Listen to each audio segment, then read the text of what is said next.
Muito boa noite, antes de mais, bom dia dos namorados a todos. Hoje é 14 de fevereiro, segunda-feira, espero que depois daqui tenham um bom jantar com as namoradas. Boa noite a todos. Os meus convidados hoje quase que dispensam apresentações: Vítor Urbano, Pedro Moreira, o Otávio Vieira, se calhar é o mais desconhecido, mas se calhar começamos por ti, Otávio. Bom dia, ou boa noite, boa tarde, se preferirem. Apresenta-te um bocadinho, quem és, Otávio? Ora bem, é assim, eu obviamente sou o menos conhecido de todos os que estão aqui e é a minha estreia em termos radiofónicos, mas o que eu posso dizer é que eu estive a fazer uma pesquisa sobre a história do Beira-Mar, que será materializada no Almanac, pronto, com várias informações, sobretudo estatísticas, talvez não seja só isso, mas sobretudo será isso. E a ideia foi, basicamente, tentar perceber a história do Beira-Mar desde a fundação até agora. Porquê? Porque, se nós formos a ver, não há muita informação. Quer dizer, nós vamos, por exemplo, até à própria página e às vezes aparecem alguns dados, mas normalmente são dados relativos às épocas mais recentes. Também se podem encontrar em sites como, por exemplo, o 00 e no Extinto Fora de Jogo. Mas tudo o que fique, sei lá, para trás dos anos 60 acaba por ser um bocado desconhecido para quase toda a gente. Quer dizer, temos ideia que o Beira-Mar jogou na Distrital, naturalmente, não é? Porque na altura todas as equipas jogavam, mas pouco mais se sabe do que isso. E hoje vais trazer-nos uma novidade que acho que o Pedro Moreira não vai gostar muito, não é? É assim, eu aproveito já para dizer uma coisa. Não é nada pessoal. Não. De modo nenhum, eu acho que aquilo que o Pedro Moreira representa para o Beira-Mar não sai de modo nenhum diminuído por aquilo que eu vou dizer, até porque, deixem-me só consultar aqui a minha cábula, exatamente, porque isto é muita informação, muitos dados. Mas é assim, durante algum tempo, nomeadamente na página do Beira-Mar, aparecia a informação de que o Pedro Moreira era o jogador com mais jogos pelo clube.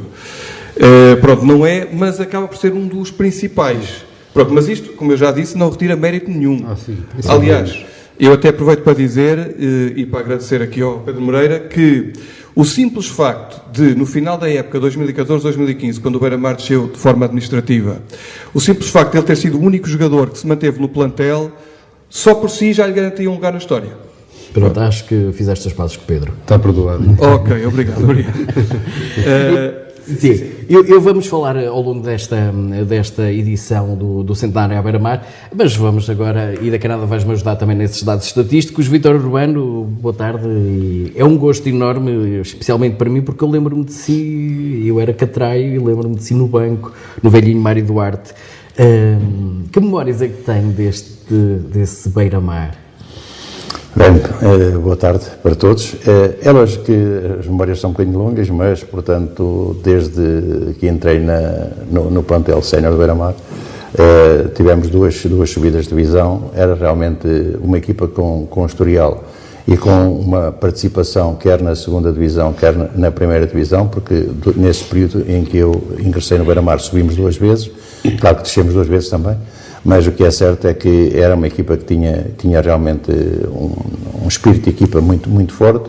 Éramos muito apoiados pela massa associativa e isso era fundamental, porque nós praticamente, quer na segunda, quer na primeira liga, fomos sempre uma equipa com bons jogadores, que trabalhava bem, e claro, mas depois houve jogos que nós não conseguíamos pôr em campo tudo aquilo que era o nosso valor, e também tínhamos que contar que, especialmente na primeira divisão, com equipas com um valor muito superior ao nosso. O que é feito de si? Bem, eu tenho gostado de ter estado no Beira-Mar, acho que teve alguns convites, entretanto, para regressar, não foi? E agora, onde é que tem estado? Sei que tem estado no quentinho. Sim. Nos últimos 11 anos tenho estado a trabalhar em África, portanto tive 6 anos em Moçambique, tive 2 anos no Burkina e 1 ano na Guiné-Conakry, quase 2 com a epidemia, mas, portanto, tem sido a opção que eu fiz, porque eu, a partir de 2007, não treinei mais em Portugal. 2008, 2009, trabalhei como vice-presidente administrativo da ANTF e depois apareceu-me esse convite, que eu não estava a contar, sinceramente, mas apareceu-me um convite muito tentador para uma das melhores equipas de Moçambique e, claro, eu tinha que ir à minha vida, como se costuma dizer, e não estou arrependido. Porque, portanto, a imagem que está em África neste momento De treinador, penso que é ótima, por isso é que os contactos, mesmo comigo aqui já há muito tempo, continuam a aparecer, especialmente por aquilo que eu fiz no Burkina Faso, porque peguei numa equipa sénior, que é o Raimo. Nesse ano, portanto, que eu peguei, pus 15 jogadores com 17 anos a jogar na equipa principal e 8 dos quais como titulares. E, portanto, fiz o trabalho. É chamada aposta na formação. Sim, exatamente, porque foi a minha aposta, foi na formação, e a prova foi que, portanto, depois dos 2 anos que eu estive a trabalhar, o Burkina Faso, o Raimo foi campeão de 3 anos seguidos.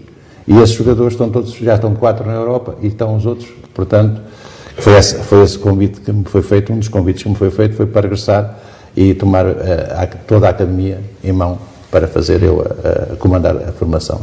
Portanto, sub-13, sub-15, sub-17.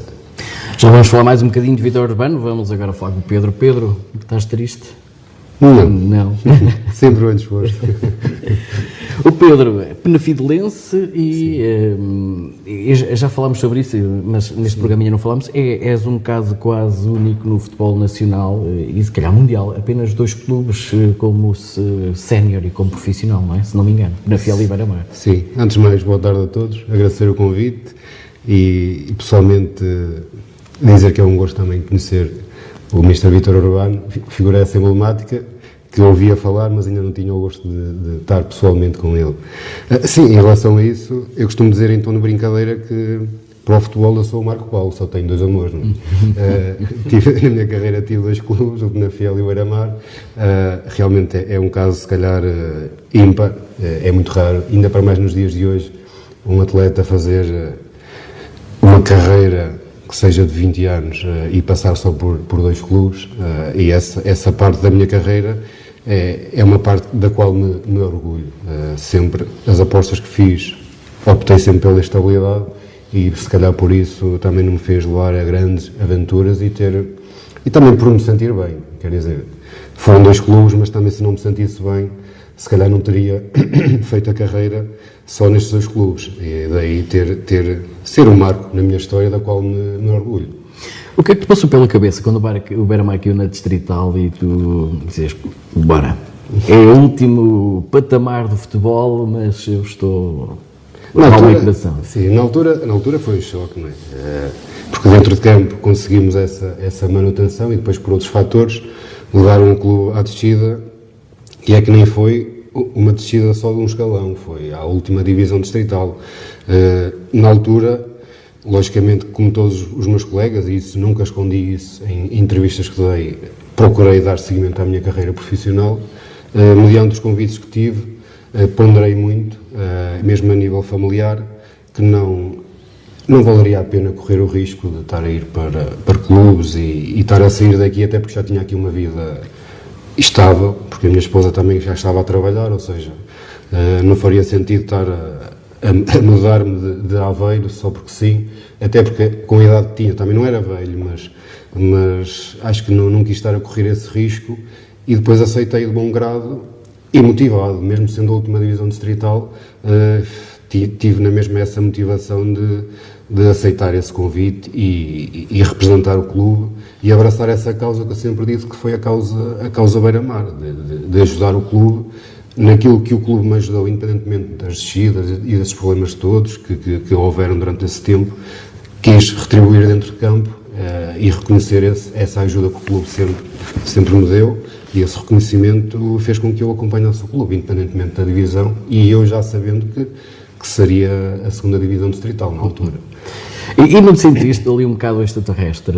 Porque na altura eu lembro de fazer os relatos, tu eras com aquele pulmão todo de 2ª Liga, só não marcavas golos, não é? Só marcaste mais tarde. Mas a primeira época na Distrital tu eras, sabe, de facto, um jogador muito acima da média, logicamente, não é? Sim, se calhar fruto da carreira que tinha vindo a fazer. Era profissional de futebol, logicamente quando cheguei a uma 2ª Distrital ainda levava aquela condição física de um jogador profissional e isso fazia a diferença. Agora, não me sentia um extraterrestre, agora também sentia por parte, e isso valorizou muito também a minha passagem pela Distrital, era mesmo pelas equipas adversárias e pelos jogadores adversários, esse reconhecimento, estarem a jogar contra um Pedro Moreira, e um Pedro Moreira no universo do futebol não é nada, não é ninguém, não é? Mas aqui em Aveiro esse reconhecimento era tido por parte dos jogadores e dos clubes, e isso se calhar fez, as pessoas olhavam para mim, se calhar nessa altura da Distrital, como uma referência. Mas agora, que grandes diferenças é que sentiste da segunda Liga para a segunda Distrital? Assim, a nível de treinos, sente-se sempre a diferença. A exigência não é a mesma de um clube profissional, embora queiramos, não é. Porque temos jogadores que trabalham, eu também tive que trabalhar, é treinar à noite, e depois logo, claro está, ao fim de semana, é o futebol puro, não é? E mesmo sendo da segunda Distrital, por acaso surpreendeu-me um bocado, porque já se via equipas para a realidade que é em si, que jogavam e gostavam de jogar. Já não era aquele futebol distrital, bola para a frente e atrás bem gente, como tinha outro. E que aquilo ganhava quem desse mais porrada, essas coisas todas, mas não foi nada disso, não foi uma experiência fantástica. Muito bem. Vítor, e agora perguntando, como é que viu o seu Beira-Mar a cair na Distrital? Acredito que não tenha visto, ou tenha visto com alguma tristeza, não é? Depois de tantas alegrias, apesar das subidas e descidas que teve, mas sempre na primeira e segunda divisão, na altura, que sentimento é que vai aí nesse coração? Aurinegro, digo eu. Foi difícil de encarar a descida do Beira-Mar quando foi, portanto, caiu na segunda Distrital. Foi realmente difícil, apesar de eu continuar a acompanhar.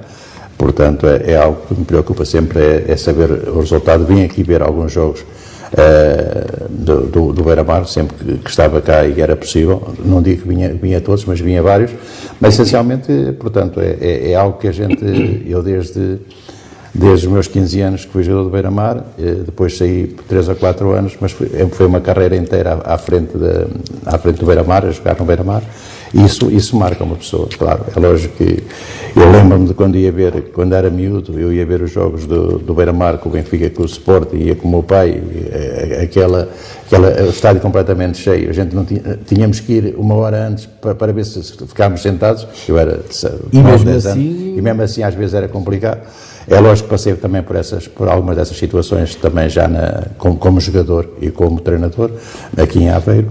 Mas, claro, custou muito ver o Beira-Mar cair para a segunda Distrital. Nessa altura, inclusivamente, posso adiantar que se não tivesse caído, talvez eu tivesse regressado ao Beira-Mar como treinador nesse ano. Então, conte lá. Sim, fui abordado para isso, mas na altura em que se os nomes falham um bocadinho, mas na altura em que se procurava a possibilidade do diretor que saiu daqui para fora e que havia a possibilidade de ele, portanto, poder ainda, através da assinatura de um documento, em como se ia comprometer a que as coisas iam ser resolvidas, que o Beira-Mar não caísse para a segunda Distrital, podia sim descer só divisão. O que é certo é que isso não aconteceu. As conversas que eu tinha feito foram aquelas que eu sempre tive com o Beira-Mar. O Beira-Mar, portanto, a partir do momento em que caiu, tinha que ter um trabalho direcionado para a formação e para que não se andasse todos os anos a mudar de muitos jogadores. Saem 12, entram 12, porque isso uma equipa nunca apanha a consistência necessária para seguir um projeto, portanto, em que a base da equipa, a mecanização da equipa está lá, e depois o que temos que ir buscar é 3 ou 4 jogadores com potencial para darem uma mais-valia a essa mesma equipa que já tem bons resultados. E portanto, era isso que eu tinha previsto. É lógico que o trabalho que o Beira-Mar está a fazer em relação ao clube é um bom trabalho a nível da formação. Penso que as coisas que estão encaminhadas, mas é lógico que aquilo que eu desejo e que penso que todos desejamos é que o Beira-Mar volte rapidamente à sua posição, que é nos escalões de cima do Campeonato de Portugal. Otávio, tens aí os dados do Vítor Urbano, estatísticos, sim, senhor, como jogador e treinador, não é? Olha, enquanto procuras, eu tenho uma imagem que acaba por ser um bocado caricatural do Vítor Urbano, agora o Vítor vai-me também desmistificar esta imagem que eu tinha. Quando o Beira-Mar ficava a ganhar, no Mário Duarte sobretudo, o Vítor Urbano dizia, para trás, defender. se calhar fiquei com essa imagem, não sei porquê, mas era real, isto é, depois tentar fechar as trancas à baliza depois de ter ali o golo ou a vantagem no marcador. Não, eu penso que não. Penso que não é real. Aquilo que se tem que pedir quando a gente estamos a ganhar é que a equipa, especialmente na transição, ataque-defesa, que saiba bem o que está a fazer. É lógico que nessa altura ainda não se falava muito nestes termos, portanto... Era contra-ataque, Era contra-ataque e jogar fechadinho e atacar. E, é claro que o Beira-Mar nunca foi uma equipa de chutar para a frente, foi uma equipa que jogou sempre ligada. Mas é lógico, quando as pessoas muitas vezes diziam que nos últimos o Beira-Mar já vai defender 15 minutos, o que é certo é que muitas das vezes que o Beira-Mar fez isso, na maior parte das vezes, o Beira-Mar ganhou os jogos, nunca perdeu. Eu não me lembro nunca de ter recuado no campo por opção. Às vezes a equipa adversária começa a jogar, eu lembro-me aqui do jogo com o Benfica, em que nós empatámos, se eu não estou em erro, 2-2, em que nós empatámos aos 91 ou 92, golo do Soares. Portanto, e o Benfica não nos conseguiu empurrar, porque nós estávamos a perder ao intervalo por 2-0, se eu não estou em erro, fizemos o 2-1, e depois na segunda parte a equipa cresceu e chegámos ao empate. E portanto o Benfica não foi defender, não foi portanto lá para trás. O que é certo é que o que obriga uma equipa a defender é quando a outra realmente se agiganta. Porque se eu estiver a jogar, se eu estou a ganhar, se a equipa adversária não vem para o ataque, não arrisca nada, eu continuo a jogar ao ataque, não tem problema nenhum. Mas há alturas em que, por exemplo, quando há uma situação que nessa altura fazia-se com frequência do adversário meter 2 pontas-lança, 2 extremos de linha, era normal ou recuar um médio para ajudar, portanto, os 2 centrais a jogar 2 contra 2, ou meter um terceiro central. O meter um terceiro central está provado agora na maneira que, em vez de jogar o Sporting, e algumas vezes até o Benfica também já passou por isso, e o próprio Porto, a maneira de jogar é completamente diferente. E não é jogar a defender. Sim, é um sistema tático que está na moda agora. Agora, de facto... eu nessa altura, quando eu fazia isso, especialmente quando íamos jogar ao Benfica, ao Sporting, nós no Benfica empatámos, num dos anos, no Sporting perdemos 1-0, se eu não estou em erro, e no outro 3-1, mas a maneira como nós jogámos era uma maneira precisamente idêntica, ou seja, dava liberdade aos laterais para atacar, e depois a estrutura da equipa do meio campo para a frente era consoante dos jogadores que eu tinha e aquilo que eu pensava fazer nos jogos. Eu aqui em Aveiro, a jogar contra o Porto, nunca empatei e fui empatar 3 vezes à Zanta. Por alguma razão havia de ser, não é? Se bem que aqui em Aveiro muitos jogos foram muito mal perdidos e especialmente quando o Porto estava a lutar pelos primeiros lugares. Perdemos aqui, se eu não estou em erro, posso-me lembrar, um jogo que perdemos 1-0, golo do Timóteo com o Porto, um fora de jogo de 20 metros. Mas foi à minha frente. E o árbitro disse-me, sou Beiga Trigo, disse-me, Vítor, o fiscal ainda não assinalou, não posso fazer nada. Olha, deixa-me, até porque está na moda. Era o pintismo já na altura? Não sei. Eu nessas coisas não me quero meter. Eu sinceramente, eu acho que no futebol, nas grandes equipas, há sempre uma tendência, o pequeno é que é sempre prejudicado. E isso nota-se muito, porque nós nesse jogo, eu relembro que nós tínhamos ganho ao Benfica, e o Porto, quando cá veio, nós queríamos ganhar ao Porto. Mas o Porto soube fazer as coisas. E nós, depois jogámos taco-a-taco com o Porto, continuámos sempre a jogar taco-a-taco, podíamos ter marcado, não marcámos, e acabámos por perder esse jogo por 1-0. Agora, aqui em casa, por exemplo, era muito difícil eu jogar a defender. Muito difícil. Agora, fora, muitas vezes fazia isso, e nos últimos minutos, quando eu precisava de garantir uma vitória, eu é que tinha, a responsabilidade era minha, e eu tinha que o fazer porque achava que era essa a melhor situação para que a gente, porque o Beira-Mar sempre teve na primeira divisão, quer comigo, quer nos outros anos, alas muito rápidas. Quando se tem alas muito rápidas, a facilidade de sair para o contra-ataque quando se está bem fechado é muito grande, porque o adversário não consegue entrar, não consegue destabilizar a nossa defesa e tem que tentar tudo para criar espaços. E ele, ao criar espaços, dá-nos espaços para aquilo que nós podemos fazer. E era um dos motivos porque o Mário Duarte era conhecido como uma fortaleza, pouca gente conseguia passar em Aveiro, não era? Sim, as dimensões do campo também explicavam um pouco as coisas, não era? Um campo mais pequeno. Mas também o público em cima do estádio, portanto a pressão que o público fazia também era muito importante. E daí se vê que os anos que eu joguei contra o Porto, perdi 1-0, perdi 2-1, o outro penso também foi 2-1, e com o Benfica ganhei 2 e perdi 1, E, portanto, nessas situações, portanto, aqui no nosso estado, nós tínhamos uma dinâmica de jogo bem, penso que realista, porque nós não íamos jogar como jogámos contra uma equipa, portanto, do nosso campeonato, como se costuma dizer, mas especialmente naquele meu primeiro ano, em 91, fizemos a melhor classificação de sempre do Beira-Mar e fizemos, portanto, a ida à final da Taça de Portugal contra o Porto, em que mesmo aí empatámos e aí depois no prolongamento eu tive que arriscar porque eu sabia que aquilo não... E infelizmente para nós... O empate de Abdelghani, não foi? Que dizia que ia marcar nesse jogo. Nesse jogo foi mal para o Beira-Mar a saída do Tozé, porque era um dos elementos fundamentais da equipa. Terá sido isso que destabilizou a equipa na altura? No dia praticamente antes desse grande jogo, a contratação, o anúncio da contratação do Porto, dos melhores jogadores do Beira-Mar, na altura? Eu acho que isso não influenciou a equipa, influenciou a mim porque eu tinha a equipa feita para ganhar ao Porto e aí depois tive que inventar, porque o Abdelghani não ia jogar naquela posição. É lógico que não, eu ia já com 3 avançados contra o Porto, mas seria o Tozé, o Dino e o Jorge Silvério, os 3 na frente. A dinâmica dos 3 é que ia ser diferente, mais ou menos como aquela que foi interpretada com o Abdelghani, mas portanto é diferente, porque o Jorge Silvério é um jogador, era também como o Abdelghani, remate fácil, mas é um jogador muito mais de arranques, de mudanças de velocidade. O Dino era isso mesmo e o Tozé ainda era pior, ou seja, íamos jogar com 3 jogadores na frente, com aquilo que o Porto não gostava, que era que pusessem velocidade em cima dos defesas deles, e nós íamos correr esse risco, mas era uma final, e portanto aquilo que eu pensei que a equipa interpretou, vamos tentar ganhar, e a prova foi que a 1 minuto do fim, se eu não estou em erro, o Dino a 1 metro da baliza, não quis estar com o pé direito, e penso que foi o Aloísio que lhe tira a bola para a linha de fundo, e o Vítor Bahia estava praticamente no chão. Se ele chuta com o pé direito, é capaz de... Mesmo assim, fomos a prolongamento. Não é? Sim, não, e a equipa bateu-se bem. Aliás, isso foi unânime na comunicação social, que o jogo, 2 grandes equipas em campo.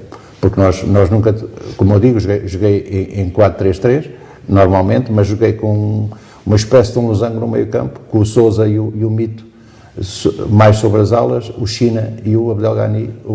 Era uma equipa, ia dizer de Caraças, mas não se pode dizer Caraças em rádio, portanto, era uma grande equipa, não era? Eu penso que sim. Eu também penso que fui... Das melhores equipas que o Beira-Mar teve, não desprimou das outras todas, logicamente. Essa época foi marcada por um jogo, e eu não gosto de falar muito, mas como estamos aqui em família... Estamos a contar histórias, da arbitragem, nós fomos prejudicados imensamente com a expulsão do Sousa no jogo de Salgueiros. Como ele atirou a bola para o ar e a bola passou na cara do Vítor Pereira e ele deu-lhe 9 jogos de castigo. Sim. E portanto isso marcou... Quase que raiou ali a irradiação. E nós no último jogo, na Luz, portanto, se eu não estou em erro, a 13 minutos do fim, contra o Benfica, estava 0-0 e nós aqui íamos às competições, não era o Salgueiros. E acabámos por perder 3-0. Uma infelicidade de um jogador nosso. Nada contra o Salgueiros, passei desde essa época a ter um pequeno ódio de estimação pelo Salgueiros. Otávio, vamos lá então falar um bocadinho das estatísticas do Vítor. É assim, aproveitando aqui os momentos que o Vítor Urbano lembrou, em relação a esse jogo do Benfica, na última jornada de 90-91, o Benfica realmente estava empatado 0-0 até aos 70 minutos. Pronto, o Magnussen marcou o primeiro gol aos 70. E depois marcou mais 2, aliás foi o Rui Águas que marcou mais 2, e de facto o Beira-Mar só não foi às competições europeias, tinha 2 hipóteses de ir. Uma delas era através do campeonato e a outra era a Taça de Portugal, porque na Taça já sabemos o que é que aconteceu.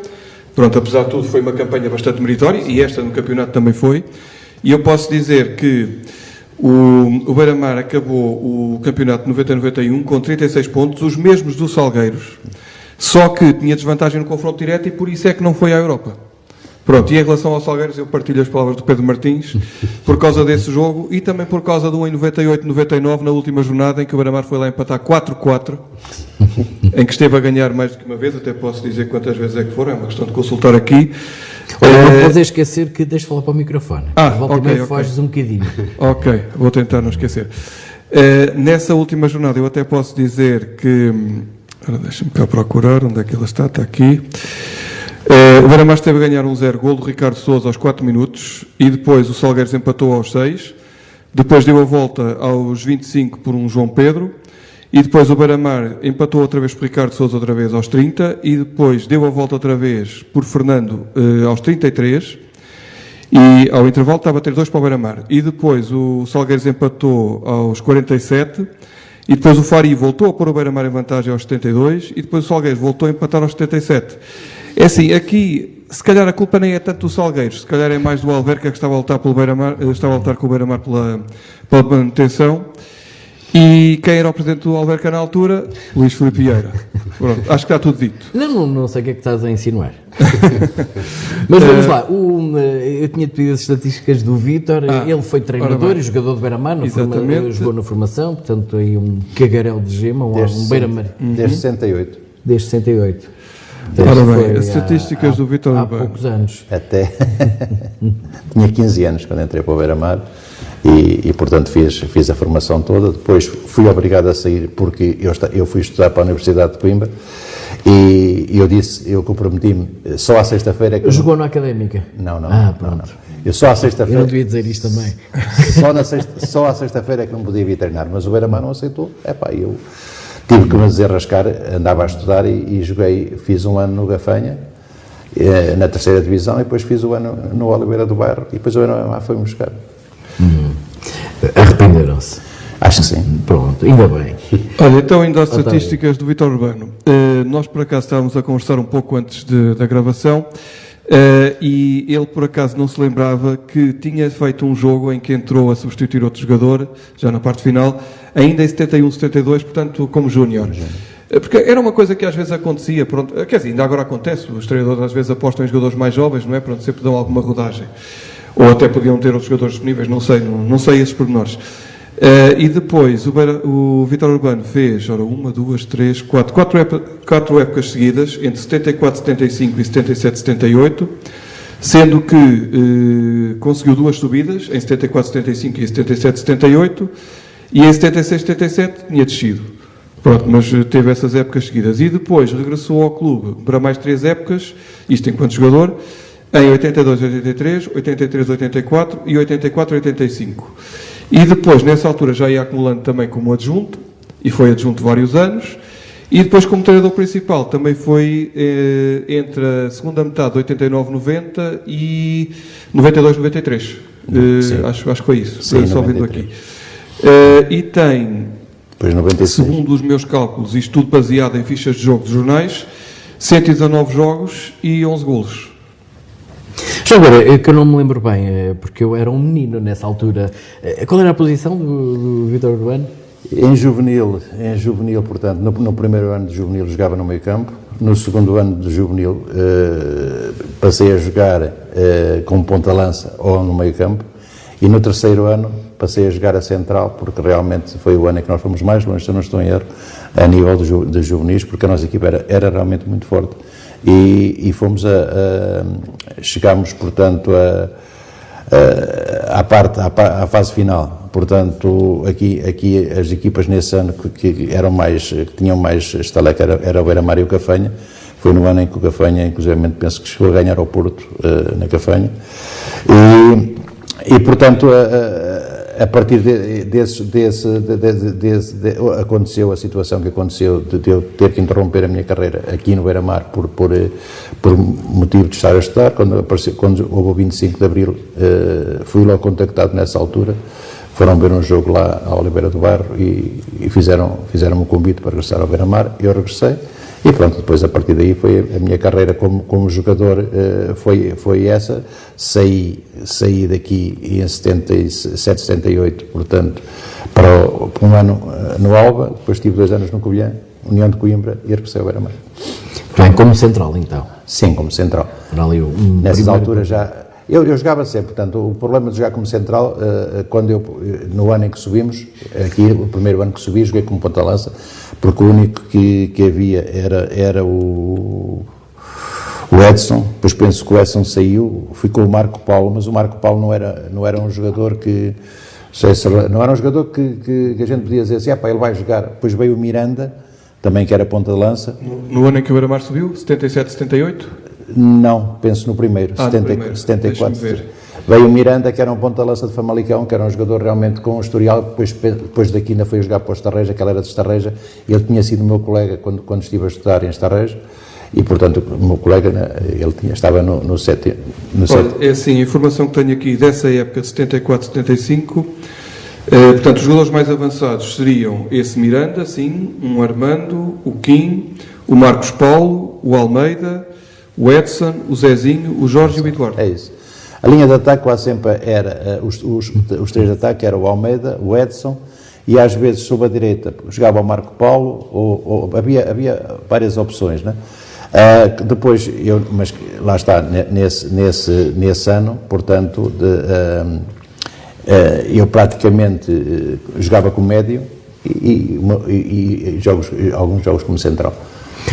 Portanto, hoje jogamos à defesa, não é? Um lateral direito que teve veia de goleador, não é? Conseguiste marcar 2 golos nessa tua fantástica carreira de pé esquerdo. Pé esquerdo, consegui acabar a carreira sem marcar um de pé direito. É verdade. E tu que és destro, portanto, tem essa nota para quem não se lembra. É verdade. Como é que foi? Como é que sentiste nesse jogo? Conseguiste marcar um golo como profissional? Comecei tarde, devia ter começado mais cedo na Distrital. Se calhar deste uma boa escola ao Rui Sampaio, não é? Não estou a chamar velho também. Sim, mas ele ainda não aprendeu o pé esquerdo. Sim, mas foi uma experiência fantástica e lógico que também ter feito os golos, esses 2 golos, mais do que os golos em si, foi a brincadeira que transportou para os grupos de trabalho onde eu estive. Era sempre motivo de brincadeira ainda não ter conseguido estrear a marcar um golo. E pronto, lá está, não foi uma má opção ter acompanhado o Beira-Mar para a segunda distrital. Como é que foi essa sensação de sentir, então é assim que é marcar um golo? Não consegui sentir nada, porque, quer dizer, não estava habituado. Quer dizer, primeiro estava a ver se era verdade o que estava a acontecer. Olha aos parques para o fiscal de linha para ver se estava tudo bem. Pois. Olha, entrou a golo, nem sabia como festejar. Não tinhas isso ensaiado? Não tinha nada ensaiado. Nada fazia para ver isso, mas pronto, correu bem. De repente tens o pessoal todo em cima de ti a comemorar com a famosa cachaçada, não era? É verdade. Pelo menos viste. Não me livrei disso. Não te livraste disso e percebeste, se calhar da próxima vez não posso dar tantos cachaços ao pessoal. E por isso é que depois também parei ali, não quis fazer mais. Pois, porque aquilo era doloroso. Não é fácil. Pedro, que histórias é que tu guardas destes, e o Otávio já vai ver quantos anos é que foram, mas tu sabes de cor, se foram 8 anos ao serviço de Beira-Mar. Foram 10. 10 anos, 10 anos, desculpa, sim, 10 anos. 10 anos, assim, como jogador de Beira-Mar. Que histórias é que... E vamos falar das mais alegres e mais curiosas, aquelas que deem para rir, porque as outras, muitas sabemos delas, olha, aquele jogo quase a fechar a época em que não sabíamos se viajaríamos para o Norte ou não para fazer esse jogo. Não vale a pena falar nisso, mas vamos falar de coisas mais alegres, não é? Que histórias é que tu tens, assim, curiosas? Sim, foram 10 anos. Muitas histórias teríamos aqui para contar. Sim, agora, só já temos mais 20 minutos.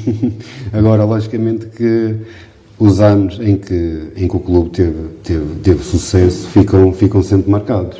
Na história do clube e na história dos plantéis que, à altura, pertenciam ao clube.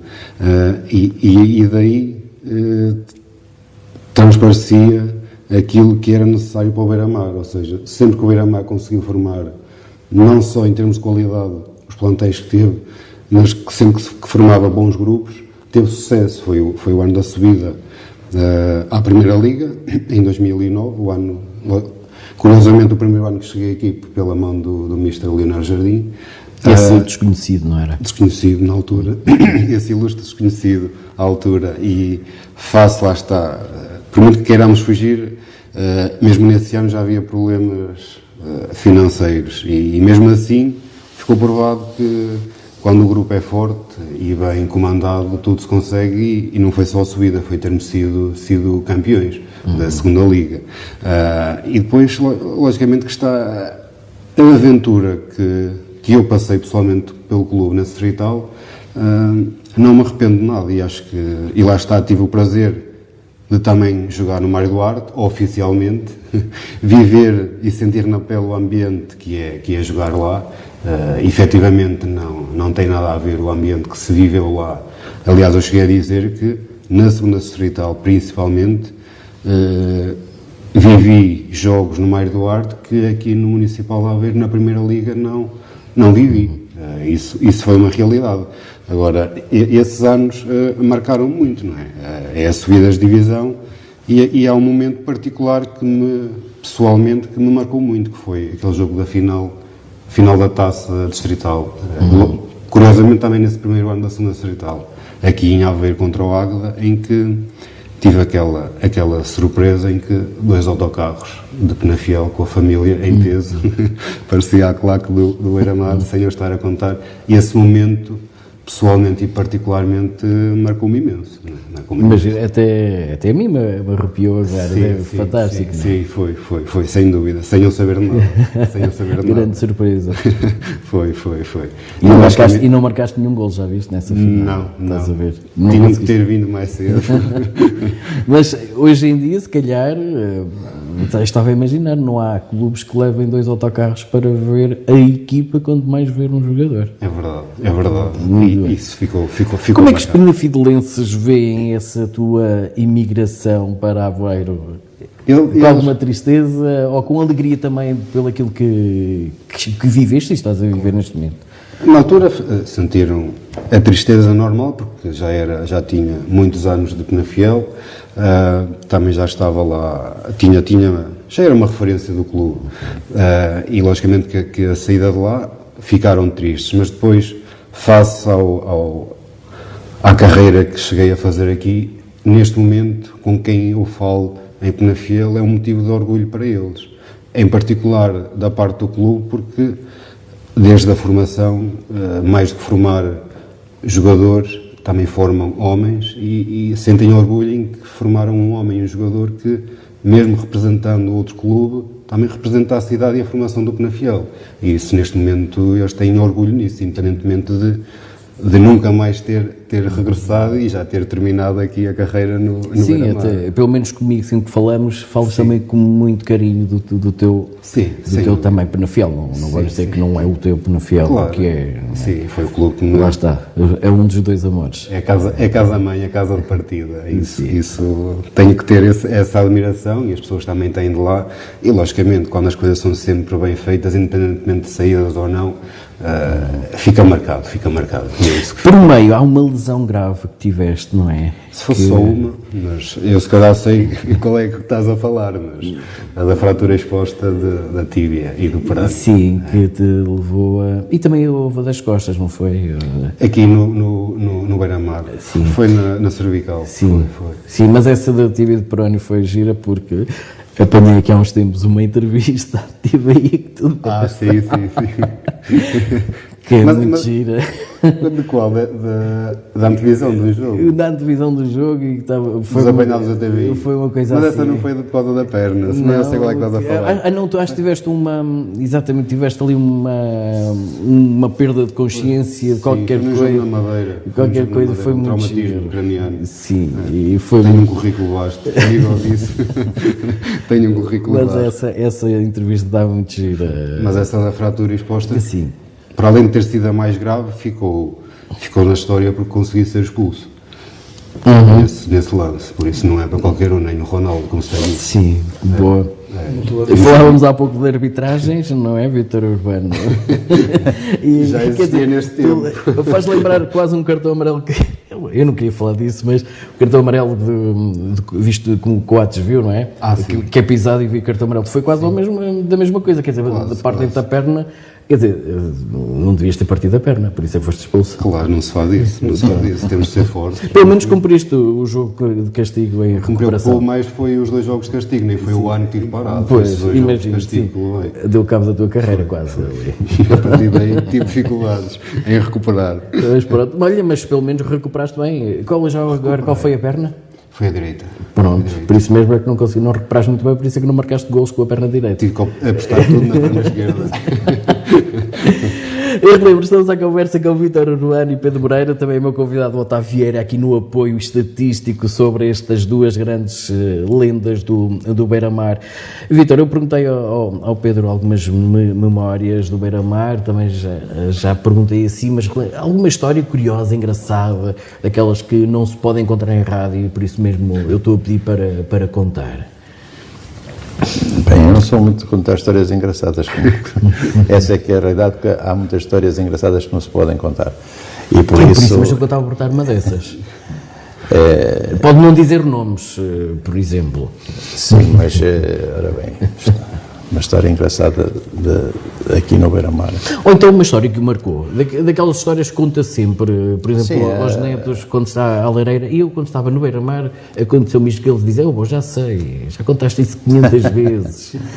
Não, há alguns jogos que realmente, sim, para mim são uma recordação extraordinária, e até porque na maior parte das vezes contra as grandes equipas, porque foi quase sempre dos grandes jogos que a equipa do Beira-Mar fez, segundo com o meu comando, e especialmente no Estado das Antas. Estou-me a lembrar de um dos anos em que nós empatámos, se eu não estou em erro, 0-0, não tenho a certeza, mas penso que foi 0-0, em que na primeira parte ainda o Dreyfus vai isolado para a área, vai se isolar, o Paulinho Santos dá-lhe uma grande porrada, derruba e o árbitro diz que não foi nada. E essa seria talvez a única vez que eu ganhava ao Porto na minha carreira, porque foi realmente o jogo em que nós interpretámos. Eu lembro-me da equipa do Porto. Mas eu tenho ideia que o Paulinho nunca fazia faltas, não é? O Paulinho Santos eram poucas.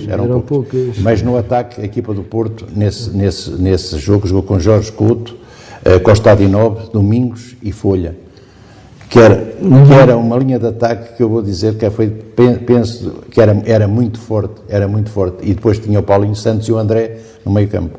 Ou seja, não há nada mais a dizer, dois jogadores que davam uma estabilidade muito grande ao ataque, porque eles no aspecto defensivo, na tal transição ataque-defesa, eram muito fortes e sabiam bem preencher os espaços e jogavam sempre um em função do outro, ou seja, dava sempre uma possibilidade da equipa do Porto atacar com os laterais sem problema nenhum.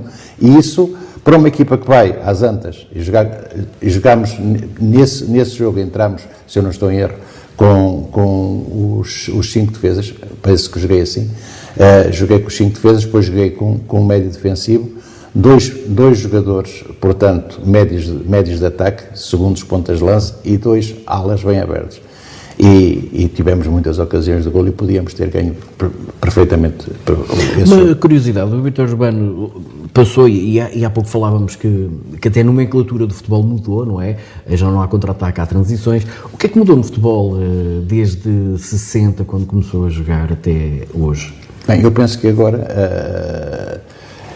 Nessa altura, a maneira como a gente falava do futebol era uma, agora é outra. Porque neste momento o que é importante é que a equipa saiba o que é que tem que fazer nos 4 momentos de jogo.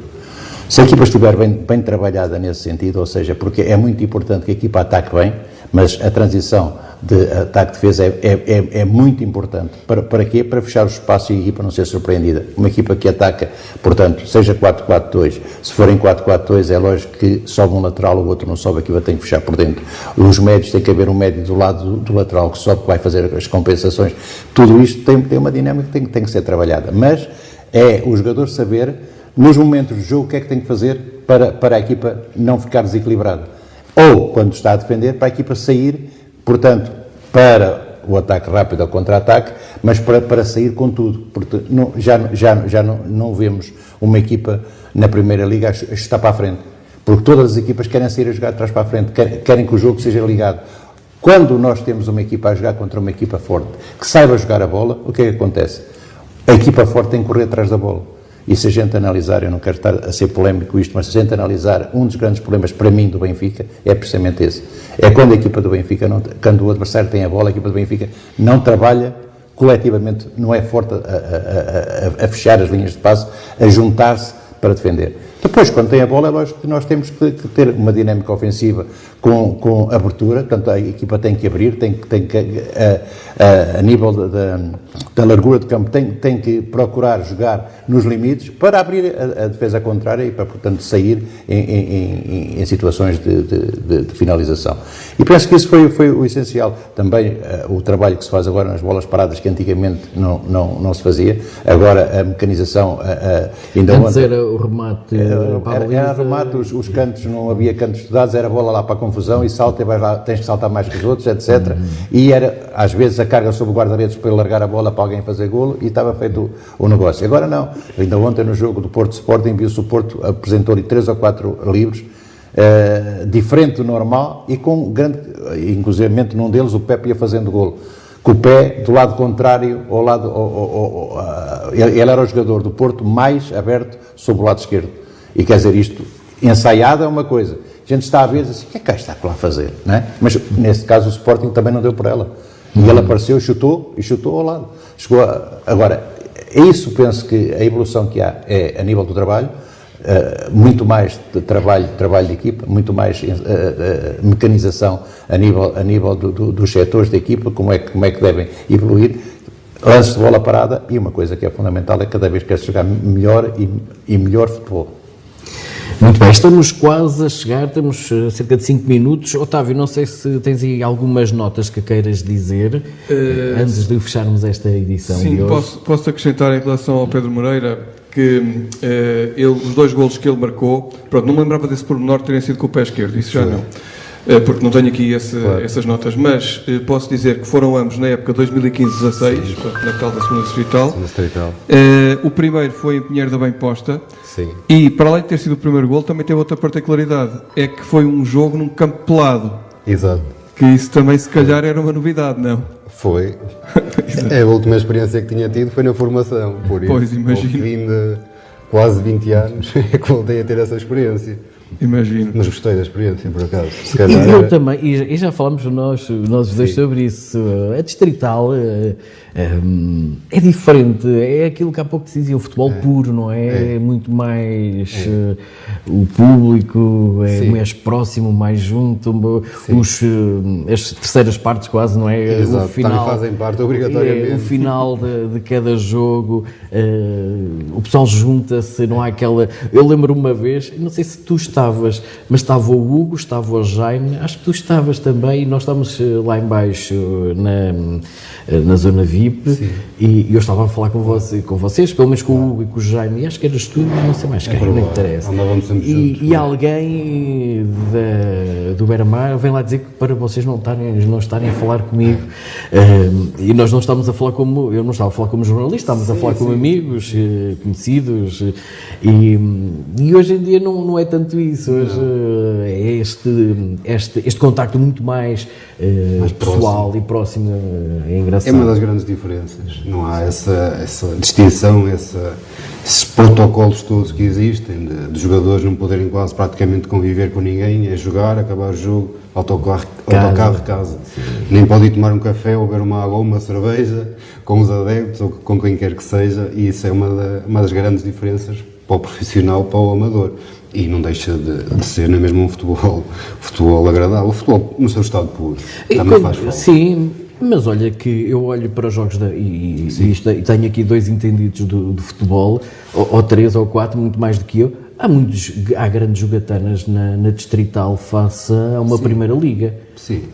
E eu tenho visto alguns do Beira-Mar, logicamente que é quem eu acompanho, sim, grandes equipas com bons pormenores, como dizia há pouco o Vítor Urbano, com bem estudados, com livros estudados, já não é aquela coisa, como se dizia, futebol para a frente, que era aquilo que se dizia quando era aqui na Distrital, isto agora vai ser porrada, bola para a frente, futebol direto, mas nada disso. Eu fiquei muito surpreendido pela positiva. Há ali uma outra equipa que pode fugir à regra, mas no geral acho que o treinador português já é bom por si próprio e evoluiu bastante, e quer seja na Distrital, CP, Liga 3, ou quer que seja, já todos trabalham bem hoje em dia. Mesmo dentro do amadorismo, se fizermos um programa filmado, Já todos os treinadores têm métodos de trabalho, métodos de treino, e isso é incutido no jogador, e o jogador gosta disso. Claro, Chega ao final. sente-se também e se calhar a sonhar que podes dar um salto, não é? E por que não? E há muito bom jogador que, se calhar, se tiver a oportunidade, e logicamente que se estiver num contexto em que esteja a trabalhar bem com o treinador, isso tudo vai evoluir, e a porta está aberta mesmo para os campeonatos profissionais. Acho que há muito talento que anda pelas distritais que, se tiver a oportunidade, acho que cumpre na perfeição para aquilo que muitos outros andam a fazer lá e que também estão a ter a oportunidade. Não é? Antes de começarmos a gravar, Pedro, eu disse, estás preparado para as perguntas difíceis? Agora, até porque estamos... Já não tinham sido até agora? Não, estamos a falar, porque tu és um dos responsáveis portanto, do futebol do Beira-Mar, futebol sénior. O Beira-Mar vai agora para a segunda fase. O que é que temos aí de novidades? Já podemos dizer? A novidade é que antes temos a taça primeiro, já para fazermos também uma boa campanha. As novidades, a seu tempo, serão divulgadas, mas também posso garantir que não serão novidades. Se for, é uma novidade, não mais. Ok. Que é o que tem que ser e é o que precisamos para continuar a dar seguimento a esta boa campanha. Sabemos que é agora uma fase, eu não quero dizer decisiva, porque até aqui também foi decisiva, porque todos os pontos eram importantes. O campeonato não começa agora esta fase do zero. Se começasse do zero, era mais complicado, se calhar. 40, 50 ou 60 pontos era igual. Agora não. Também a equipa e teve mérito naquilo que conseguiu construir até agora, porque sabíamos da importância que era amealhar pontos. E só o conseguimos porque a malta está focada e está preparada para isso. E agora é dar o seguimento necessário nesta fase de subida, com 4 equipas contra as quais ainda não jogámos sequer, da Zona Norte, mas que vão ser desafios aliciantes e faz parte. Isto nunca iria ser fácil para ninguém, mesmo para o Beira-Mar, fruto da boa campanha que está a fazer até agora, depende de si, está numa posição vantajosa, que se calhar todos os clubes queriam estar neste momento, e nós só temos que dar seguimento a isso, assumir a responsabilidade e bola para a frente. Olha, como é que te sentes como delegado ao jogo? Às vezes não tens vontade de entrar no campo e chegares, por exemplo, ao lateral direito, que era a tua posição, e dizer, menino, não é assim que se faz, pá. Não. Aliás, o lateral direito, lógico, por natureza, até é a pessoa a quem eu dou mais atenção. E quem está cá, até são duas pessoas até... O Watson e o já esteve, e o Rafinha também, e são pessoas, e de vez em quando também exprimo a minha opinião e já ajudei, porque também faz parte disso, não é? Eu não sou treinador, nem entro em questões técnicas, não entrei em nada disso, não é essa a minha função, mas particularmente às vezes quando estamos a conviver, porque também não há essa separação. Nem eu faço questão disso, eu também faço parte do processo e naquilo que puder ajudar com os jogadores, eles também sabem que fui jogador, na posição em particular de defesa direito, por isso é natural esta troca de experiências e de vivências para os ajudar também. Logicamente que se os ajudar e eles tiverem sucesso, eu tenho sucesso e o clube tem sucesso. Muito bem. Já agora, Otávio, não sei se chegámos a confirmar, no início dissemos que o Pedro Moreira afinal não era o jogador com mais jogos, não sei se chegámos então a confirmar quem é o jogador, quem é que fez, então, quem investiu mais vezes oficialmente a camisola do Beira-Mar, e em que lugar é que o Pedro então se posiciona. Estamos mesmo a terminar, vamos tentar vou ser já dizer então. Em SMS. Ora bem, então é o seguinte, há 2 jogadores, de acordo com os cálculos que eu estive a fazer, que têm mais de 300 jogos oficiais pelo clube, que são o falecido, aliás, ambos falecidos, o Almeida e o Evaristo. E depois, já abaixo dos 300 jogos, mas ainda com números bastante altos, temos aquele que atualmente é o jogador vivo com mais jogos, que é o Soares, o central, que foi aqui colega do Vítor Urbano.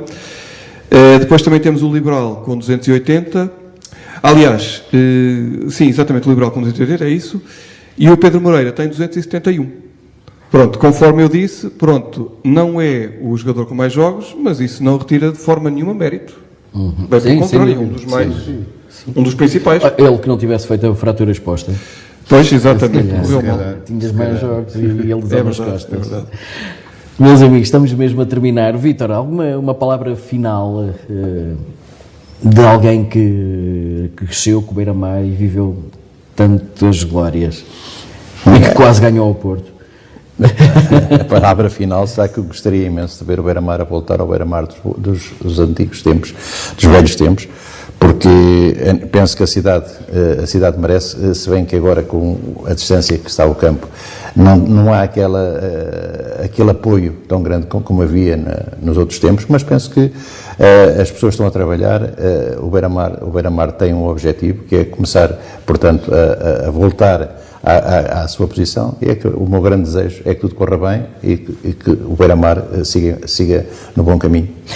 Vítor, permita-me, não é discordar, mas tocou aí num assunto que a mim às vezes me deixa assim um bocadinho pela galinha, que é o estádio está distante. É verdade, não está no centro da cidade como estava antigamente, mas quando estava na cidade, eu lembro-me que ia, por exemplo, muita gente na Gafanha a pé, ia da Águeda de bicicleta, de moto, portanto era muito mais longe e as pessoas apareciam na mesma, não é? Sim, mas por aquilo que me tem chegado, portanto, porque eu vim aqui ver alguns jogos ao Beira-Mar e o estádio até estava bem com bastante gente, não com muita gente, mas com bastante gente. Agora, aquilo que me tem sido dito, tem sido comunicado, é que realmente que não há o apoio que havia antigamente. Agora, sim, os motivos, se é o deslocamento ou não, é lógico que a gente sabe, isto é muito simples, as pessoas iam lá abaixo ao estádio, levavam a família, ficavam no parque a brincar os miúdos, e depois e eles iam ver o futebol. Iam a correr para depois ir para o pavilhão ver o exatamente, e andavam de um lado para o outro, e essa é que é a realidade. Mas, claro, não há motivo nenhum, desde que o Beira-Mar funcione como equipa e desde que o Beira-Mar esteja no bom caminho, as pessoas vão voltar ao futebol, tenho a certeza disso. Muito bem, e é essa mensagem, Vítor Urbano. Pedro, 30 segundos, 10, pronto. Sim, pedir o apoio de todos, basicamente, dos adeptos, sócios, simpatizantes, porque fazem também parte do processo de crescimento do clube, e como o Mr. Vítor Urbano estava a dizer, se estivermos todos englobados no mesmo espírito, isso vai fazer uma maior aproximação dos adeptos ao clube. Logicamente que agora o futuro passa por aqui, não de agora, mas já de algum tempo passa pelo Estado Municipal, e ainda para mais agora com o nosso centro de treinos aqui, começa a centralizar tudo aqui, e vai ser um trabalho longo, árduo, difícil, mas que a seu tempo vamos voltar a conquistar a mística que tínhamos antigamente e a voltar a ter aqui jogos com aquele bairrismo que havia no Mário Duarte. Muito bem, obrigado Pedro, Vítor Urbano, Otávio, nós certamente vamos estar mais vezes juntos, obrigado também por essa recolha, e fica por aqui o Centenário Beira-Mar, a segunda emissão, continuação de boa semana e até à próxima.